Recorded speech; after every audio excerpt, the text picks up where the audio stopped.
Podcast De Costas para a Plateia. De Costas para a Plateia é o podcast das boas pessoas, liderança, finanças, marketing, empreendedorismo, tecnologia. Temas complexos, abordados de forma simples e descontraída. Este podcast não existiria sem o apoio tão fundamental dos nossos patrocinadores. Já brindámos hoje, Quinta da Minhoteira. Saiba mais em quintadaminhoteira.pt. Consulting Marketing Analytics é pela To Be On. Sabe mais em 2b-on.com. Marcas e publicidades, Laserprint é a grande vantagem. Sabe mais em laserprint.pt. Fábrica Coffee Roasters, café de especialidade. Continua a apoiar-nos sempre com um pacotinho de café aos nossos convidados. Sabe mais sobre o tema e sobre a marca em fabricacoffeeroasters.com. A gigante do material das duas rodas, Grande Polispor. Sabe mais em polispor.com/pt. Imigração tornada fácil, iGo Immigration. iGoimmigration.com. A Bibs Crew Coffee Palace, além de ser o espaço onde gravamos, é uma cafetaria de café de especialidade em Paços de Arcos. Visitem, uma vez que carinhosamente é a nossa casa. O Sapo é o nosso media partner. Acompanhe as novidades através do link dedicado ao nosso podcast. Está aqui o linkzinho. O host deste podcast é orgulhosamente vestido e calçado pela On Running Portugal. E por último, a gravação deste vídeo tem o apoio da GOP Eventos. Se vês os nossos episódios através do YouTube, aproveita e subscreve o nosso canal. Clica aqui no subscrever, no botãozinho aqui do YouTube e está atento às novidades em primeira mão. Bem-vindos a mais um episódio aqui do podcast De Costas para a Plateia. Continuamos aqui na nossa saga desta missão From Regular Human to Alpha Iron Man. E temos hoje mais uma convidada aqui do nosso podcast, que é a querida Carmo Sousa Lara.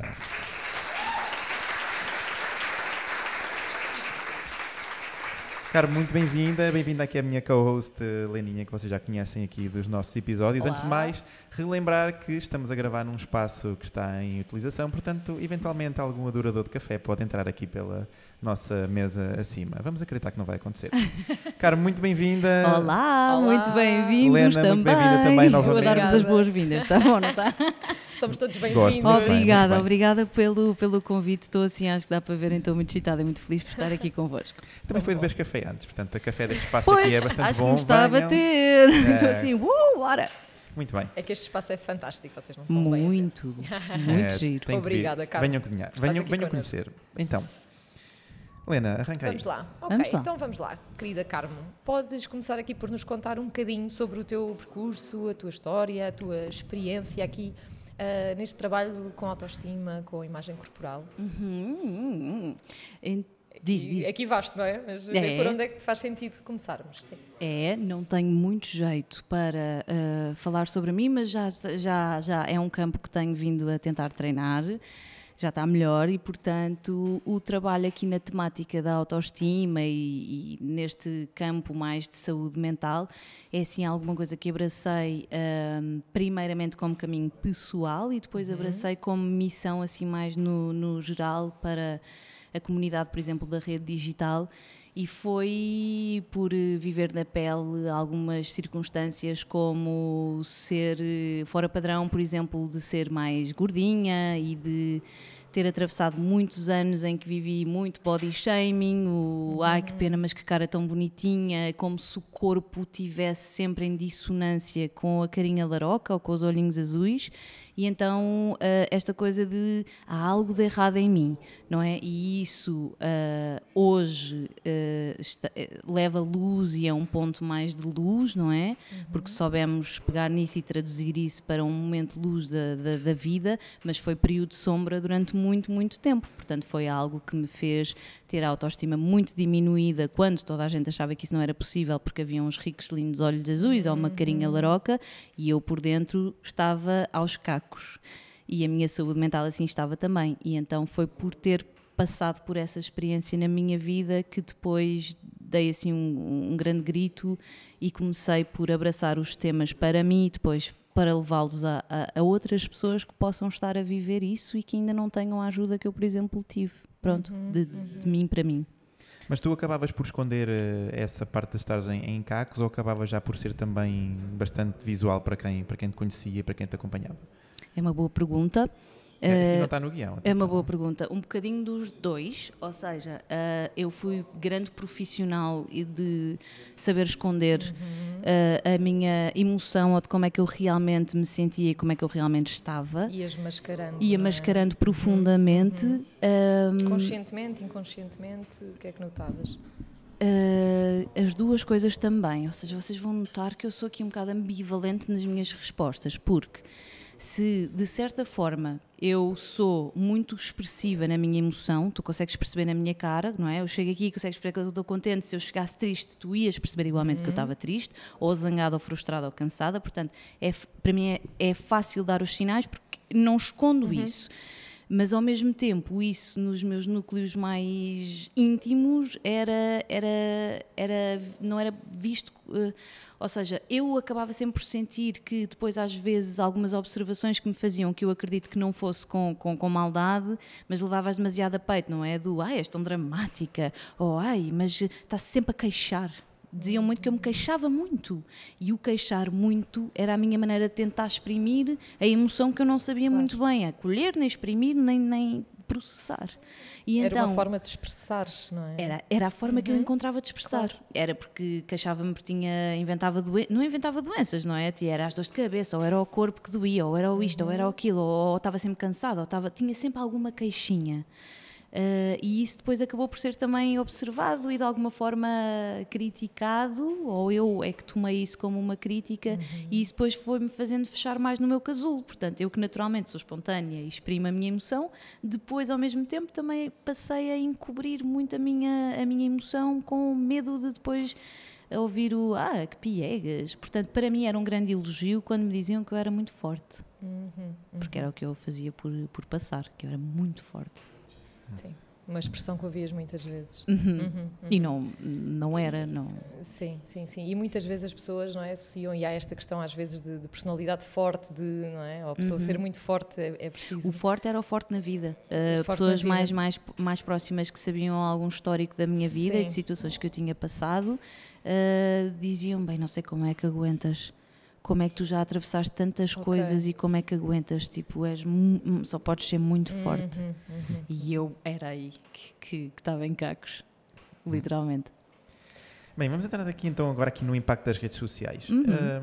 Até porque é onde tu fazes a maior parte do teu trabalho também de desmistificação aqui desta temática, não é? É, sim.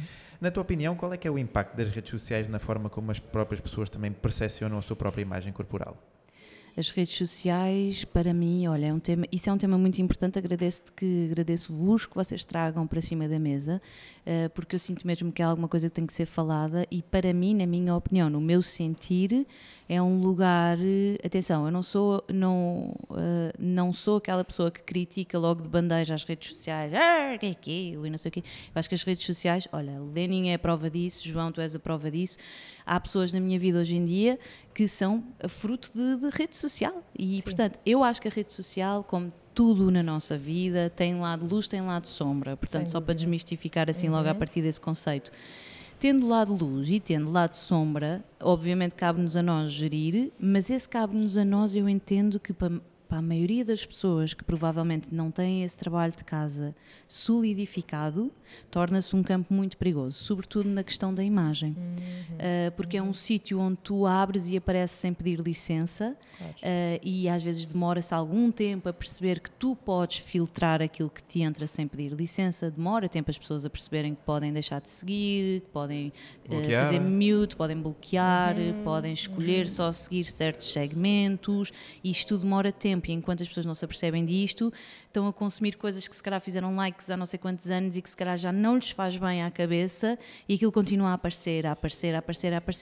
E depois isso inevitavelmente gera muita comparação, e é isso que depois gera aqueles poços fundos dentro de nós de que advém da comparação do aquele já tem isto eu não, aquele conquistou aquilo eu não. Então, no campo da imagem, aí é pantanoso mesmo, que é os corpos perfeitos, as caras perfeitas, as vidas perfeitas, as famílias perfeitas. A pele perfeita, tudo perfeito. Bem, a pele então é um perigo porque temos esta coisa dos filtros que já são cavalos a galopar à solta, já nem dá para voltar atrás. Portanto, já nem vale a pena ter aquele discurso do e cuidado com os filtros. Não, os filtros já cá andam, já cá estão, assim como a inteligência artificial. Claro. É tipo, melhor é não é lutar, o objetivo não é lutar contra isso, o objetivo então é, já que aqui está, já que, entre aspas, o dano está aqui e está feito, então como é que podemos utilizar isto? Talvez isto seja mais importante agora, não é? Porque há muitas miúdas que, por exemplo, já não sabem viver sem filtros no digital, que por sua vez na vida pessoal já não sabem sair sem os seus filtros, que são, por exemplo,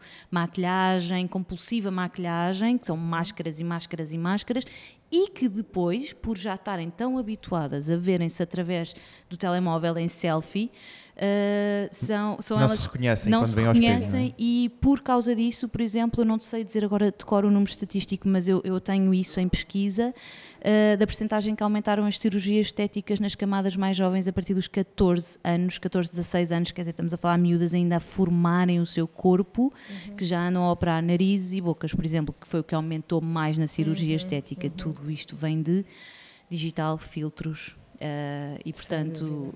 Mas os pais também não têm um fator importante no meio disso tudo, uma criança de 14 anos, ou de 15 ou 16, é o que mais fazer me uma intriga. operação e os pais, então faz aí, mudei a tua nariz, ou mudei os teus Dava queixos. pano para mangas, não é? Pois dá. É o que mais me intriga, sim, porque sim. acredito que depois seja um mundo complexo, sobretudo no feminino, que isto é muito no feminino, são as miúdas, não é? Antigamente tínhamos isto nas cirurgias ao peito, por exemplo, miúdas que por exemplo, nós somos os três da década de 80, creio. Sim. Portanto, quando nós éramos adolescentes havia muita questão das meninas e do peito, que operavam o peito porque o padrão de beleza era um peito avantajado, e ainda é, e agora, portanto, os pais, imagina, se eu me puser no papel de mãe, às vezes os próprios pais, se calhar que não têm caminho feito e que estão ali num desespero já de acolher aquele filho e de tentar evitar que ela sofra, porque depois eles estão ali também a assistir a um certo sofrimento, e depois se calhar por desinformação, se calhar talvez, cederem a isso para tentarem, no pano deles de fundo, ajudar.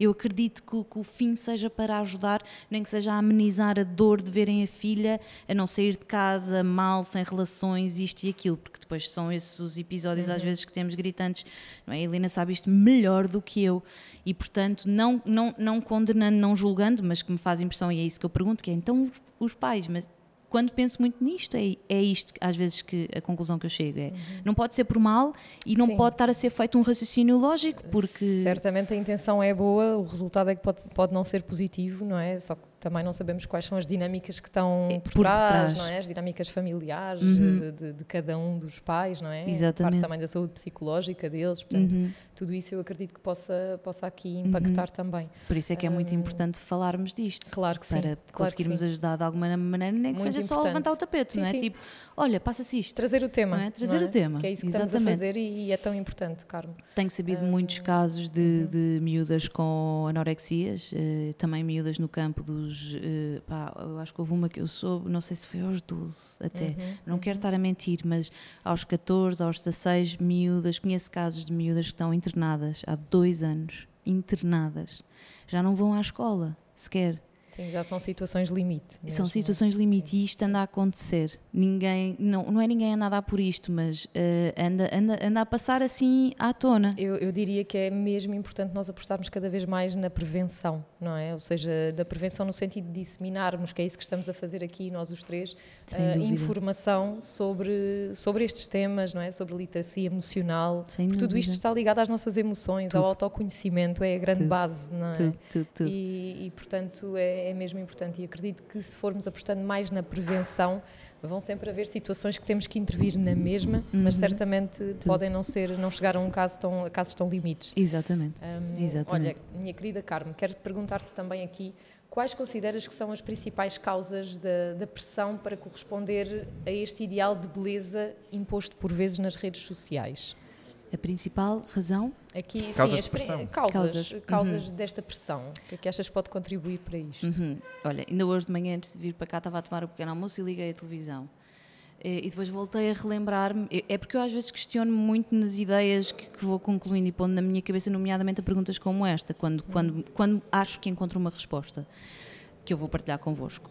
Mas às vezes fico tão quase obcecada nisso e penso, não, isto são coisas da minha cabeça, isto não pode ser bem assim. Porque em relação a essa pergunta específica, eu acho, ou pelo menos a conclusão que eu vou chegando é, há uma sociedade de consumo muito interessada em pôr pressões para cima da mesa, sobretudo no feminino, no masculino também, mas muito gritante no feminino, porque para nos fazer depender de algo sempre que gaste dinheiro. Tu tens que gastar em cremes, tu tens que gastar em roupa, tu tens que gastar na maquilhagem, tu tens que gastar no batido, tu tens que gastar no sumo, tens que gastar em tudo e mais alguma coisa. Está sempre a ser inventado qualquer coisa para tu consumires. Portanto, isto é uma coisa já muito opressora e muito feia, que já foi sendo construída. Está muito enraizada. Está muito enraizado e eu acho que os padrões de beleza advêm sobretudo disso, sobretudo uma sociedade de subsistência que precisa da tua miséria, da tua fraqueza, da tua fragilidade e da tua insegurança, que é a raiz, como tu estavas a dizer. Portanto, isto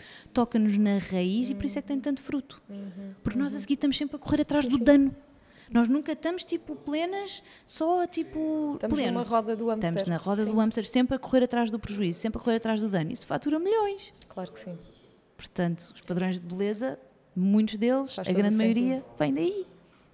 E entrando aí nessa parte, então, principalmente relativamente aqui aos influenciadores digitais e às próprias celebridades que acabam por contribuir aqui para a imagem corporal, de que forma é que achas que eles também mexem com a autoestima dos seus seguidores? Porque primeiramente têm um lugar onde têm uma voz, não é? Um lugar onde são vistos, onde são ouvidos, e têm todo o direito a isso, qualquer um de nós tem direito a isso, mas tendo uma voz e sendo ouvidos, e isso é muito importante tu referires, qualquer um de nós tem responsabilidade na medida de ter esse espaço conquistado. Portanto, não é leviano, ou seja, tu tens liberdade para abrir e criar o teu espaço. Qualquer um tem, está ao acesso de todos. Hoje em dia, antigamente, estava só acesso aos privilegiados, por exemplo, de que trabalhavam em televisão, em moda ou em cinema, etc. Portanto, essas pessoas normalmente eram quem tinha a voz. Hoje em dia, tu tens as plataformas digitais onde qualquer um pode ter voz. E se qualquer um pode meter aí o pezinho e avançar e ter voz, então eu acho que automaticamente tem responsabilidade. Responsabilidade, muito tem importante. responsabilidade. E portanto não dá só para ser leviano de está bem, mas eu posso ter uma página e dizer o que eu quero e fazer o que eu quero. Podes, mas também lá Há uma em casa, responsabilidade, não é? Sim, lá em casa estava a tentar lembrar de uma expressão, não sei se vocês ouviam ou não. Foi o meu marido, era em casa do meu marido que se dizia isto quando ele era pequenino, que ele, sendo rapaz, obviamente foi tendo liberdade muito mais cedo do que eu, ele com 12 anos já saía, eu com 12 anos estava a brincar com nenucos, e ele é que me transmitiu o ideal de lá de casa que a mãe dizia, que era liberdade na medida da responsabilidade. Portanto, eu dou-te esta liberdade e ao mesmo tempo que te dou esta liberdade, dou-te esta responsabilidade, está ao mesmo nível. Portanto, isso no digital, as pessoas têm que ter noção disso, porque depois o que dizem, o que fazem, o que partilham, como tu perguntaste bem, tem impacto na vida, logo na autoestima das pessoas que ouvem e que seguem. Eu sei que as pessoas que seguem também têm que se autorresponsabilizar pelo aquilo que consomem, que vamos ao início da conversa, não é? Portanto, isto é tudo com fronteiras muito ténues. As fronteiras são, sim, são mesmo são muito ténues. Porque eu considero também, Carmo, sim, que cada um de nós, não é? E sobretudo quando trabalhamos aqui, não é? Eu, por exemplo, na minha área, utilizo muito a minha página como alavancagem do meu trabalho, não é? Sim, claro. E termos esta responsabilidade daquilo que queremos passar, da mensagem que queremos transmitir, é fundamental. Isso. No entanto, todos nós sabermos que nós não somos diretamente responsáveis por aquilo que o outro vai sentir. Exatamente. Não é? E exatamente. aí entra a outra parte, não é? Porque exatamente. cada um de nós, eu digo muitas vezes, não é o outro que me irrita, sou eu que estou irritada com o outro. Exatamente. Não é? Exatamente. Portanto, tem a ver com algo nosso que não está tão bem. Portanto, se a nossa autoestima não está tão bem, muito provavelmente nós vamos ver alguma coisa e vamos ser mais impactados nesse sentido. Não é? Exatamente. Então aí vem mais uma vez autoconhecimento, exatamente. Não é? Nós irmos conseguindo gerir aqui as nossas emoções e a partir daí sim, desse lugar depois de responsabilidade do outro lado, o que é que eu escolho ver, o que é que eu escolho consumir, o que é que eu não escolho, o que é que eu escolho não consumir, aliás, não é? Filtrar isso. É engraçado, porque até isso é um padrão, eu estou muito agora na onda dos padrões, não é? Vocês percebem porquê? Claro. Mas até isso é um padrão na nossa sociedade, esta coisa do uma parte é que tem culpa e responsabilidade. Nós fomos educados de que quando alguma coisa acontece, há alguém que teve a culpa. E isto que me estavas a contar ressoa em mim nisto, que é, não, qualquer relação, e nós somos bichos sociáveis e que nos relacionamos, qualquer relação da nossa vida, seja em que hierarquia for, ela compromete duas partes e compromete duas relações. Totalmente. No digital não é diferente. Portanto, tem responsabilidade quem faz e quem cria, tem responsabilidade quem lê, ouve e consome. É um baile a dois. Não dá para tipo, aquele é que tem culpa porque aquele foi dizer aquelas coisas. Mas aquele também foi ouvir e claro, aquele é o que estás a dizer. E aquele também estava numa posição não sei como. Portanto, temos que combinar aqui estes dois fatores. Sim, muito importante. Olha, e quais são algumas das consequências para a saúde mental, na tua opinião, de quem sofre com problemas de autoestima e de imagem corporal? Qual é a tua opinião sobre este tema? A minha opinião sobre esse tema, e eu enquadro-me nesse nicho, usando as redes sociais, lá está, a autoconsciencialização, o autoconhecimento são uma porta muito grande aberta para nós percebermos o que é que para nós funciona, o que é que para nós não funciona, o que é que para nós nos vai tornar mais frágeis e vulneráveis e nos vai deitar mais abaixo e o que é que não. Portanto, eu estou-me a rever há uns anos atrás, quando navegava nas redes digitais sem filtro, e aquilo impactava muito a minha autoestima e o meu dia-a-dia, ao ponto de chegar ao final do dia irritada, a passar-me com os meus filhos, a gritar com toda a gente, a mandar tudo não sei para onde, e depois tive que questionar, foi um caminho, não é? Claro. Questionar porque é que eu estava assim, eu naturalmente não sou uma pessoa que grita nem que me passa, eu naturalmente não sou, não sei o que dizer, mas porquê que isto não está a acontecer? Depois comecei aos poucos e poucos a perceber que aquilo era fruto Exatamente. das coisas que eu interações consumia. Exatamente, mas isso que estás a dizer é tão importante. Tiveste essa capacidade de auto-observação, não é? E perceber o que é que isto me está a sinalizar. Há aqui qualquer coisa que não está bem, não é? Exatamente. E essa capacidade de nos observarmos e mergulharmos um bocadinho em nós para irmos transformando. Sentes que foste conseguindo fazer esse caminho gradualmente? Sim, não é fácil. Claro, E porque claro. estes temas do interior são sempre temas que vão pôr dedos em feridas. E normalmente, do que eu vou vendo, nós pessoas temos muita tendência para fugir disto. Aliás, o nosso cérebro está meio programado para fugirmos disto, não é? Está Sabemos. programado para nos proteger da dor, não é? Fugir da dor. Sim, Portanto, ninguém gosta de ir para sítios desconfortáveis, mas a questão é que temos mesmo que ir para sítios desconfortáveis, porque não há outro caminho. E no digital é assim, portanto, no meu caso foi mesmo, porquê é que isto me está a acontecer? Observa, tenta perceber o que é que não está a funcionar. E foram semanas, levei semanas até perceber, porque tinha ali um certo padrão de uma certa página de uma figura pública que me aparecia constantemente e aquilo mexia profundamente nas minhas fragilidades. E era o que estavas a dizer há bocado, o problema não era daquela pessoa, o problema era meu. E então percebi, e às tantas fez-se luz e eu disse, ok, esta pessoa não tem culpa, eu também coisa, então vamos só mandar aqui um mute, não é preciso fazer um unfollow, vamos só mandar aqui um mute e, bem, foi da noite para o dia. De repente eu que andava irritada, passada, louca, varrida da cabeça, louca, varrida sou sempre, mas passada e irritada, essas coisas todas, foram embora tipo assim, parecia que alguém tinha vindo com uma varinha de condão, bibidi-babadi-bum, e de repente já não estás irritada. Era um trigger, não é, para ti? Era enorme. Portanto, às pessoas como eu, que são mais frágeis na sua saúde mental, na sua relação com o seu corpo, na sua autoestima, estejam alerta para isto. Percebam que se calhar há determinadas coisas. Eu às vezes digo isto em relação à minha conta, as pessoas estão lá e digo, se isto for um gatilho para vocês, saiam durante uns tempos, respirem, tipo, façam bem a vocês mesmos. Então é perceber os gatilhos, perceber o que é que funciona, o que é que não funciona e relembrar as pessoas que isto está à tua mão, está no teu polegar. Isso. Há um poder de escolher. Usa o teu poder e a tua liberdade. Sim, exatamente. Agora, por acaso, nós íamos entrar aqui nessa parte, na parte da experiência pessoal, não é? Acabaste por já partilhar aqui connosco essa experiência. Não sei se tens mais algum exemplo de alguém que seja próximo, queiras dar esse exemplo que acabaste por ajudar para tentar a pessoa desligar ou minimizar esses efeitos do exterior? Olha, eu tento dar sempre este exemplo quando me mandam mensagens e abordam este tema especificamente e dar este conselho, tanto em relação à minha página como em relação às outras páginas, não é? Que é tipo, retirar este peso e esta culpa que as pessoas põem em cima delas, não é? Quase como uma condenação. Passaste a seguir, carregaste no botãozinho azul, ficas condenado para o resto da vida. Não ficas porque nós somos tão dinâmicos ao ponto de hoje gosto disto, hoje estou enquadrada nisto, hoje está tudo bem assim e amanhã ou daqui a um mês ou daqui a um ano, não é? Então quer dizer, estávamos o nosso pensamento e a nossa emoção e nós nunca poderíamos evoluir. Claro. E eu às vezes acho que aqui há algum entrave geral, que é, há uma culpa do, eu sempre fui do Sporting, estás a ver, estou a dar assim um exemplo mesmo flagrante de não posso nunca ser do Benfica. Pronto, estamos a usar um exemplo flagrante, mas no limite mas quem é que não... Sim. Então, mas tu te identificas... As pessoas mudam, claro. As pessoas mudam. E então viver é transformar e é evoluir, não é? Transformar e termos evoluir. esta noção, exatamente, não temos que ser escravos da coerência, ou seja, neste sentido, eu acho que isto é importante, não é? Podermos viver de uma forma congruente com o que nos faz sentido no momento, mas não temos que ficar escravos da coerência de, ok, eu há um mês eu não gostava de carne, enfim, de laranjas, e agora eu não posso continuar a gostar. Não, eu se calhar posso experimentar, estou com curiosidade em experimentar laranjas, então se calhar posso experimentar. E porque culturalmente, se tu fores a ver, há muito aquela piadola e o coisa, vira casacas, de fogo, tu não sei o quê, ou seja, e é mesmo como tu estás a dizer, eu não diria de melhor maneira, não é? Nós sermos, sobretudo, fiéis a nós mesmos, claro. E também termos a capacidade, e eu sou, atenção, revejo-me tanto no que estás a dizer, eu tento ser super coerente na vida e justa, tenho imensos problemas, tipo, não, com os meus filhos, não é? Se eu dei a um, eu estou a outro, se eu fiz de uma maneira, faço de outra maneira, e isto não pode sair daqui, e depois perceber que, calma menina, tipo...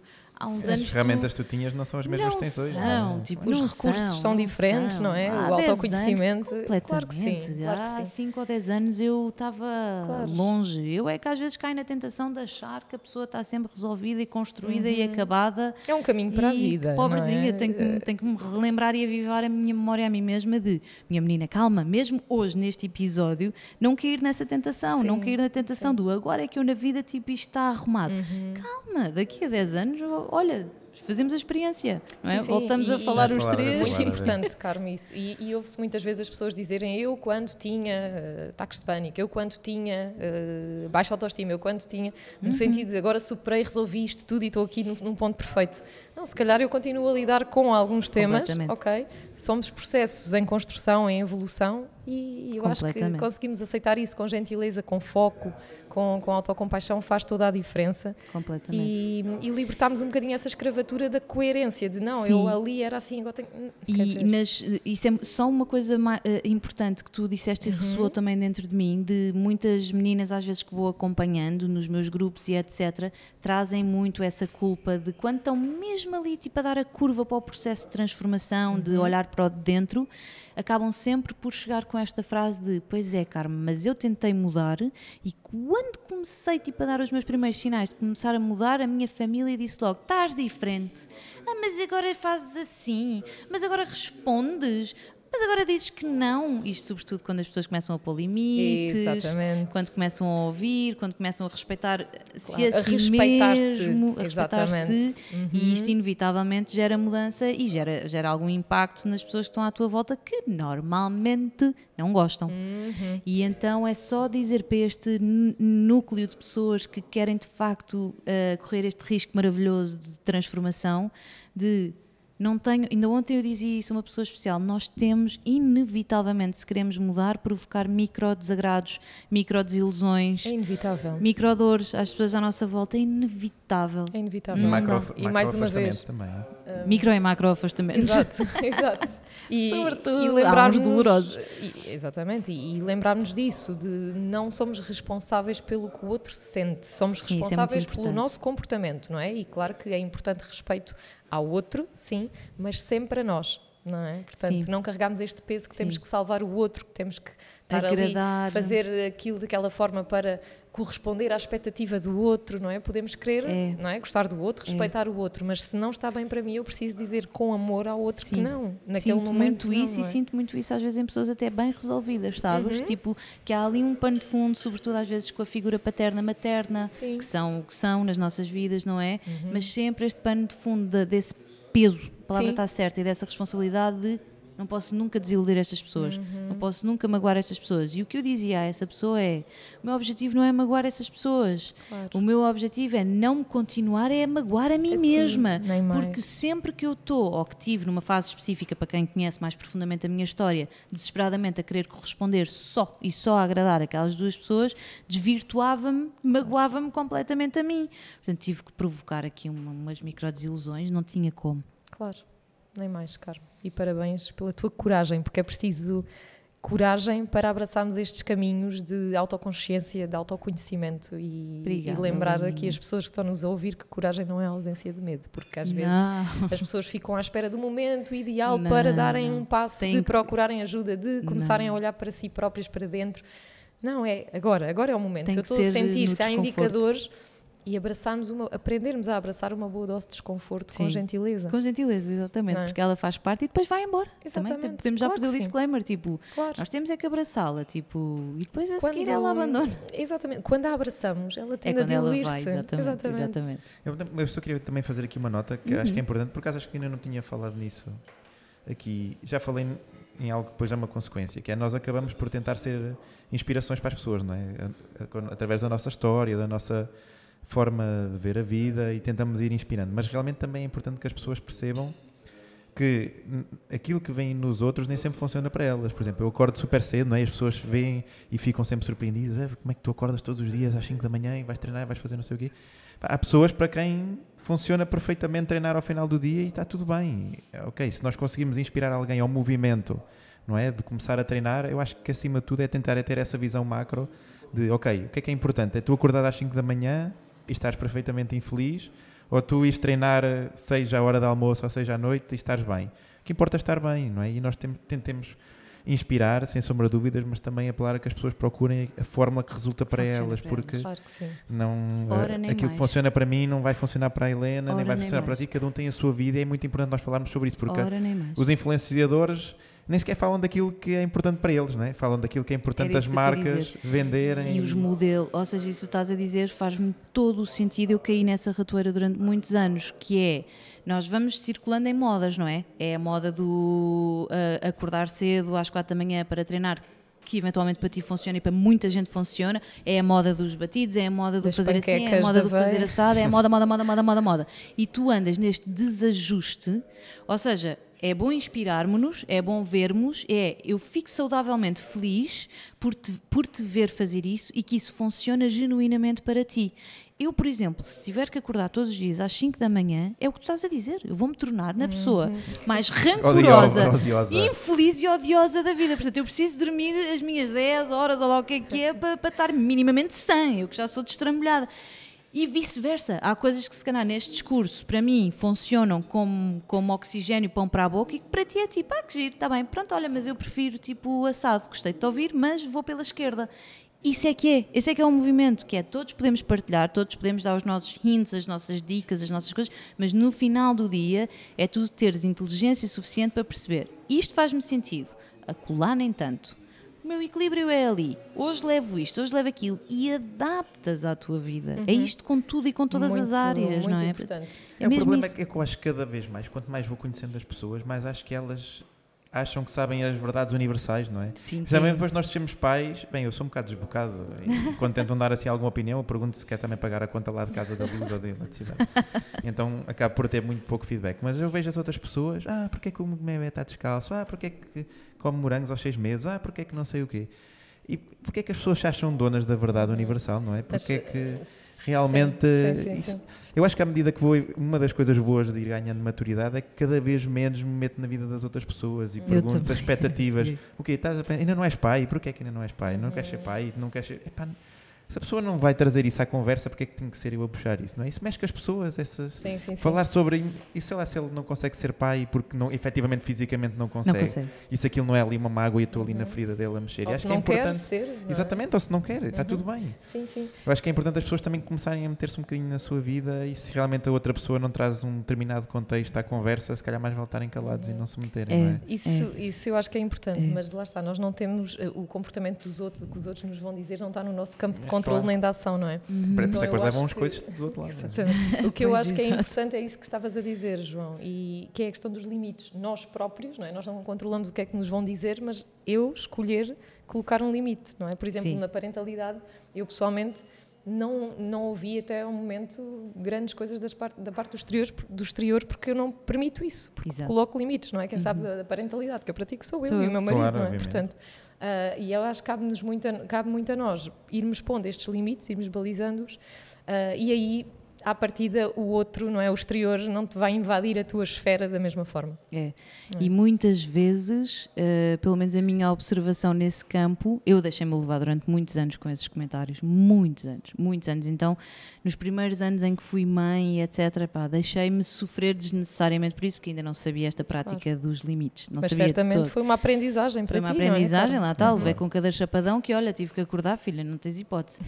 E agora perdi-me, mas ia-te dizer qualquer coisa como que era importante. Os limites. Que isto das pessoas, destes comentários e do que tenho observado recentemente, já aqui distanciando-me um bocadinho disto, já de quem não fica tão rancorosa com os comentários e etc., que diz imenso sobre as próprias pessoas que põem essa questão. Diz imenso. São elas que estão super inquietas, são elas que têm algo que se calhar nesse campo queriam ter resolvido traumas, e não resolveram. Claro que sim, claro. Não é? Quando me vêm perguntar a toda a hora se eu vou ter a menina, pronto, olha, é isso. A pessoa aprende ali um limite, aprende aí uma cena, mas no fim aquilo diz imenso mais sobre aquela pessoa. Sem dúvida. Sabemos diferenciar o que é nosso e o que é do outro, não é? E isso diz muito mais das legendas da própria pessoa, sem dúvida.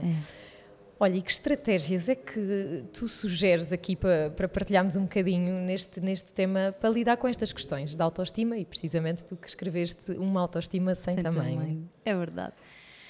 Como tu dizias, e bem, voltando aqui ao início da nossa conversa, a questão da autoestima, do amor próprio, do autocuidado, se fizermos aqui quase um 3 em 1, um combo, é a raiz. É a raiz da nossa vida. Em todas as áreas da tua vida, tu vais todos os dias intrinsecamente usar ferramentas quer da tua autoestima, quer do teu amor próprio, do teu autocuidado, da tua autoobservação. E, portanto, sendo isto o pocinho mais fundo, no bom sentido, não é? Aquela coisa mais... É o coração, não é? Se o teu coração não estiver a funcionar, tipo a bombear sangue, tu morres, não é? Totalmente. Portanto, sendo isto o coração e a alma da nossa vida, não dá para não olhar, não dá para não cuidar. E foi quando me apercebi disso que efetivamente abracei a missão, então, não sendo psicóloga, mas como experiência da minha vida, da minha história, tornar pública e tentar levá-la a outras pessoas. Porque acho mesmo que, graças a Deus, já se vai falando muito mais de saúde mental e já estamos um bocadinho mais abertos para esta temática, mas ainda se banaliza muito, tipo, quase como se fosse lamechas, olhar para o de dentro, não é? Um homem não chora e bola para a frente e estas coisas todas. Portanto, nós precisamos de... E eu venho da área de educação, portanto é aqui que as áreas da minha vida cosem. Nós temos que olhar para o pequeno, para o simples, para o primário. Nós esquecemos sempre do que é primário, não é? É como o dia-a-dia e o sol. Tu às vezes já nem te lembras que existe o sol, mas se o sol também não vier raiar, tu também não tens vida. Temos que ir ao micro para temos que ir ao olhar micro, ao macro. Temos que ir, e não é lamechas, e não é pouquinho, e não é, vá lá, tipo, vamos falar de coisas sérias. Ok, eu atrevo-me a falar de coisas sérias contigo quando tu falares de coisas sérias contigo também. E isto são coisas sérias. Portanto, a minha maior dica é essa. Por favor, não banalizem o que é pequeno, mas que é essencial na nossa vida. Olhem com muito cuidado para isso, sem medo de olhar para o de dentro. Tão bom, é mesmo isso. Obrigada. Agora, aqui, seguindo aqui nesta via dos conselhos, principalmente para esta parte da parentalidade, não é? Porque hoje em dia os pais têm também novos desafios. Há muita informação, mas também há muitos desafios, especialmente externos, para a parte dos seus filhotes. Que conselhos é que tu darias aqui aos pais para ajudarem os seus filhos a navegar neste mundo digital e a construir aqui uma autoestima saudável? Opa! Espera, isso dava um podcast sozinho, não é? Pergunta difícil, não é? Difícil, vou tentar resumir. Partindo ao meio da tua questão, imagina se for na dica dos pais para a questão do digital, vou deixar a autoestima então aqui de lado, já volto. Eu não sei, eu se calhar não sei se sou um bocadinho fora padrão, fora da caixa. Eu sou rígida, eu e o Manel somos rígidos nesta questão das tecnologias, do acesso dos miúdos ao digital. Por exemplo, somos super banais na televisão e é tipo carta verde, assumo. Os meus filhos veem imensa televisão, consomem muitos filmes, adoramos cinema, fazemos sessões gigantescas, porque nós pais também já somos apaixonados por filmes e cinema, portanto eles papam tudo o que é Disney, tudo o que é Netflix, tudo nesse sentido. Mas depois, no campo do digital, dos miúdos andarem a entrar para isso... não sei se é por eu trabalhar com o digital e se sou muito alertada para os perigos do digital, somos muito rígidos. Portanto, os miúdos durante a semana não mexem, têm horas fixas de acesso aos telefones, não têm telefones deles ainda, não é? Eles usam uns velhos nossos que haviam e, por exemplo, não podem ainda fazer jogos e coisas que eu comecei a descobrir que às vezes eles já iam para isso, que é, os miúdos têm muitos jogos. Desculpa, eu não sei muitos nomes, mas os Roblox e coisas assim, que tu jogas em rede. Sim, sim, sim. E eu de repente comecei a perceber que os miúdos andavam a jogar em rede e que falavam uns com os outros e eu, portanto foi voltar atrás e eles vão ter tempo. Ou seja, o meu objetivo não é proibir, lá está, era aquilo que nós falávamos, não é? O dano não é andar a lutar contra. O nosso objetivo é só gerir e gerir conforme as etapas e as fases deles, não é? O Fernandinho tem 6 anos, não tem a mesma idade que o Manel, que vai fazer 10 e portanto não tem a mesma estrutura um e outro e portanto cada um na sua fase vai podendo as suas coisas, não podem YouTube, tem que ser YouTube Kids, portanto à medida que o tempo vai evoluindo e conforme nós achamos que eles já têm estrutura primeiramente emocional para aquilo, então aí sim vamos abrindo as portas e vamos abrindo as regras, portanto muito doseadamente. Eu acho que é preciso, lá está, voltando ao que tu estavas a dizer, eu não quero que as pessoas de repente hoje amanhã, a Carmo faz assim, nós vamos fazer exatamente igual. Não, vocês vão pensar o que é importante para a vossa dinâmica e como é que os vossos filhos e a vossa família gera essa tecnologia e esta abertura ao digital, porque os miúdos entre si também não são iguais, não é?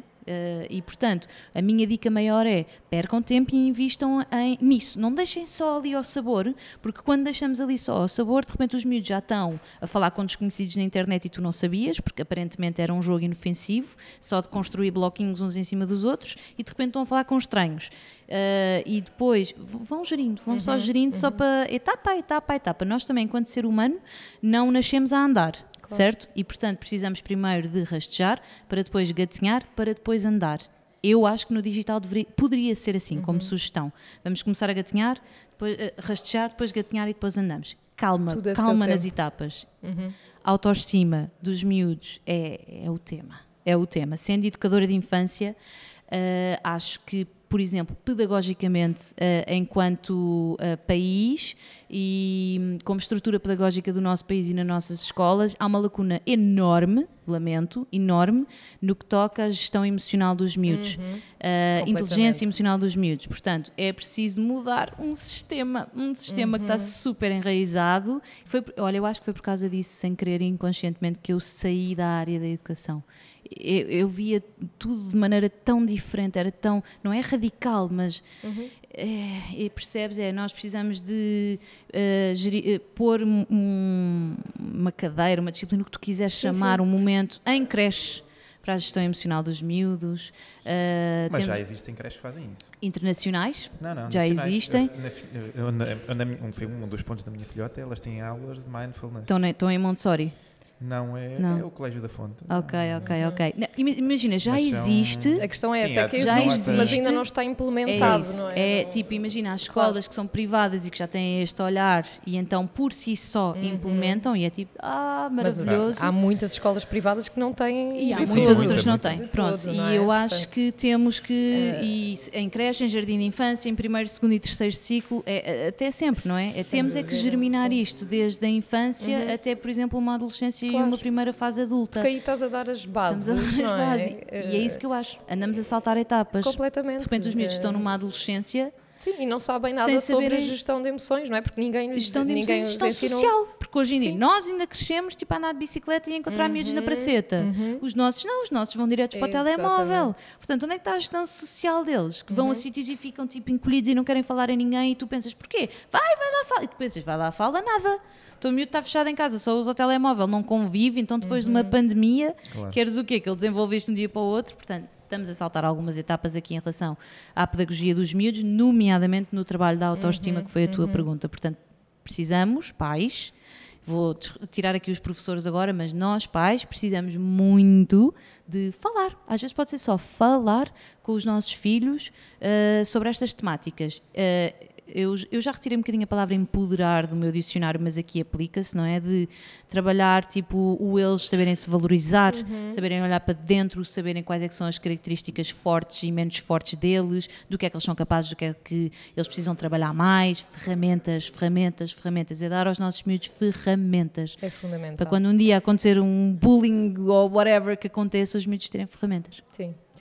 E a questão, não querendo alongar muito mais este tema, porque dava mesmo para estarmos aqui a outro podcast. Dava.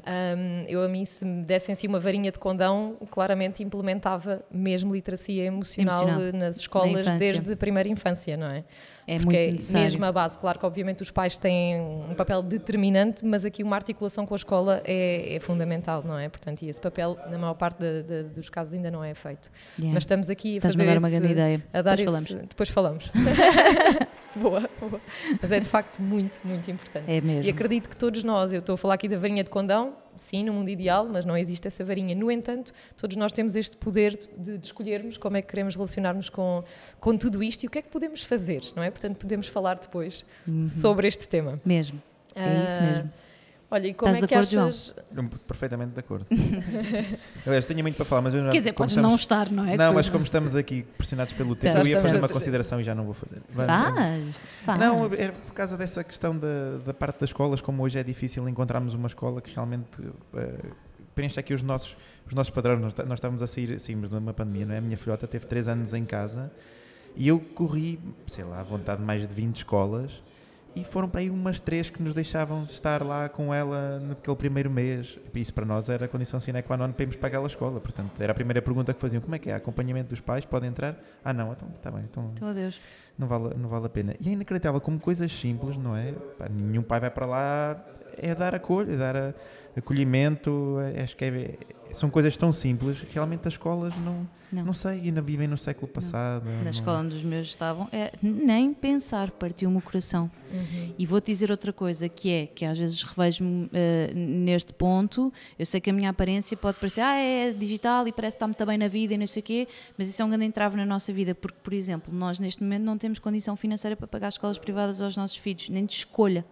E isto anda-me a atormentar, que é para pessoas como eu, que se calhar são muitas, não é, neste país, que não têm condição financeira para pagar uma escola privada, como é que é?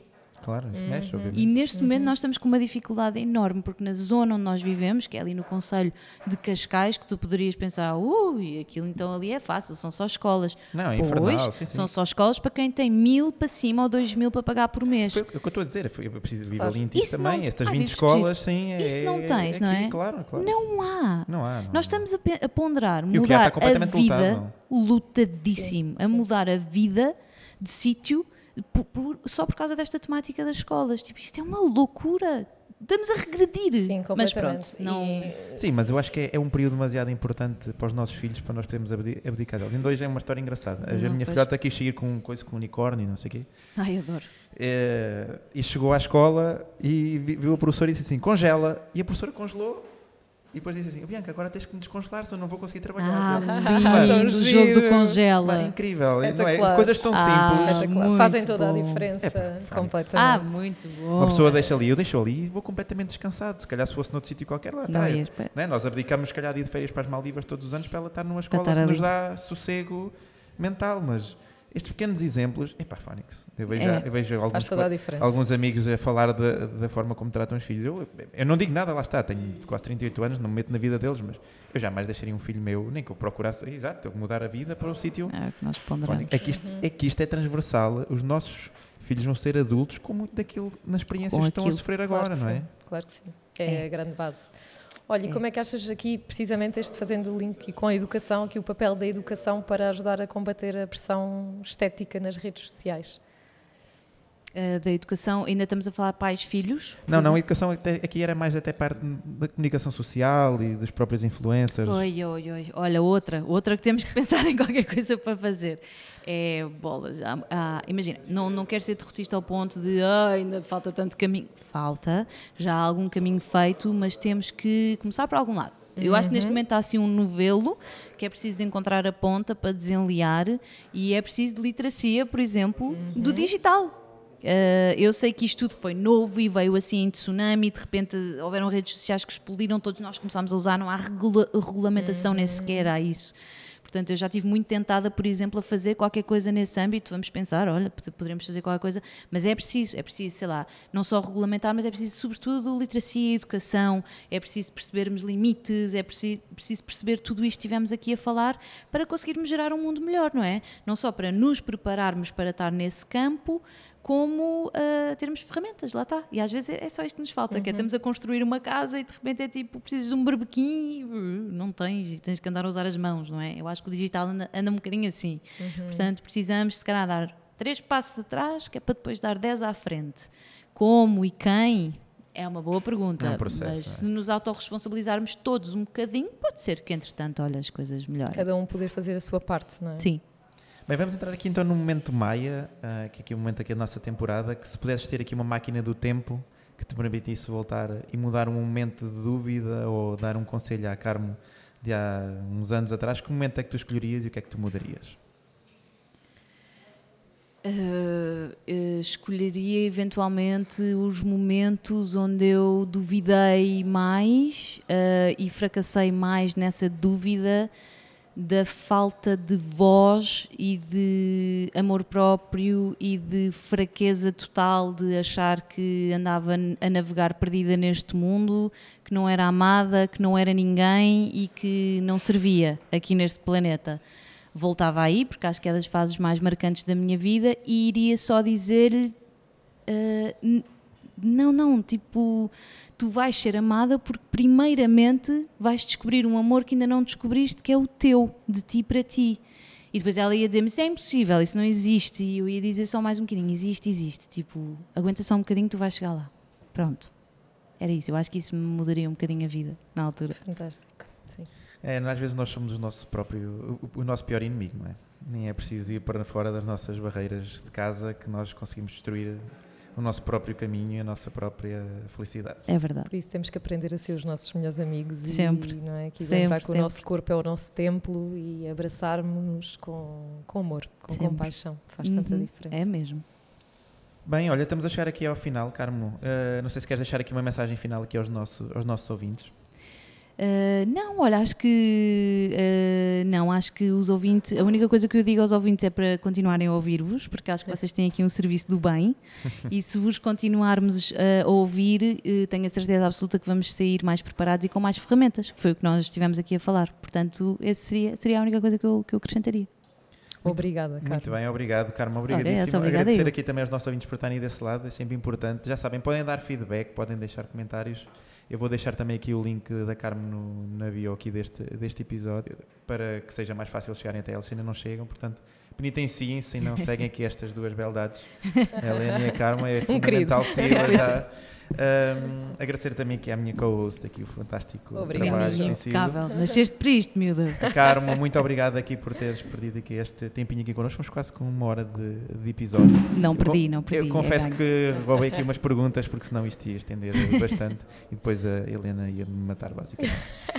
Portanto, sigam aqui o projeto, já sabem, nós todos os meses temos também um espaço para a comunidade também apoiar aqui o projeto com alguma dádiva, é sempre muito importante. Todos os fundos que nós estamos a recolher são para a Mental Health Works, uma associação de saúde mental em Lisboa que o faz de forma solidária. Se ainda não sabem mais sobre ela, basta procurar aqui no feed aqui do Instagram do projeto, que temos lá várias publicações sobre a instituição. Agradecer a Helena aqui o facto de agora perder também aqui um tempinho aqui comigo. É tempo ganho. A ter estas conversas fantásticas. Carmo, muito obrigado por teres. Obrigada eu, mesmo. Obrigada. E parabéns muito pelo obrigado. trabalho. Pois é, caros amigos, chegámos aqui ao fim de mais um episódio do podcast de Costas para a Plateia.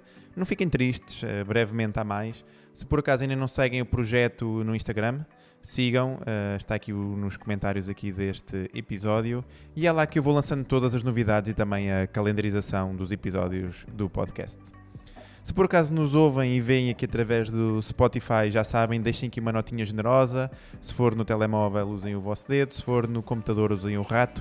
Metam aqui uma notinha bem generosa, aqui os 5 estrelas, porque isso ajuda-nos a chegar cada vez mais a mais pessoas. Se nos ouvem e veem aqui através do YouTube, já sabem, subscrevam o nosso canal. É muito importante para nós chegar a cada vez mais pessoas, ok? E deixo então aqui o meu grande agradecimento a todos vocês que estão aí desse lado, que vão dando o vosso feedback. Já sabem, podem sempre entrar em contacto connosco através das nossas redes sociais, através também do nosso site, tem lá os nossos contactos. E já sabem, continuem desse lado, este é o podcast das boas pessoas e fiquem sempre connosco, de costas para a plateia.